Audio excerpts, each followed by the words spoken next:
Assalamualaikum dan salam sejahtera. Hari ini kita masuk modul kedua. Kenapa emas penting?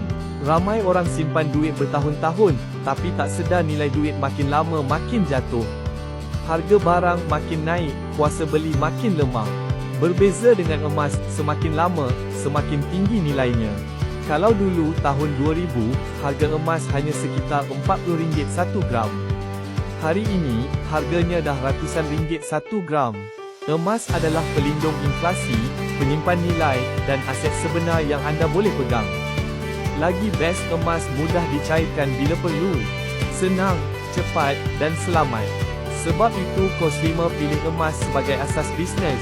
Anda boleh mula simpan serendah RM10 melalui pembelian dan simpanan emas digital.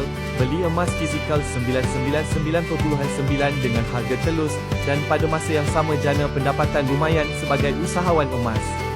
Orang yang mula simpan emas awal, akan senyum dulu bila harga emas naik. Soalannya, anda nak jadi orang yang senyum, atau orang yang menyesal nanti? Jumpa anda di modul esok Mindset Usahawan Emas yang Berjaya. Stay tuned.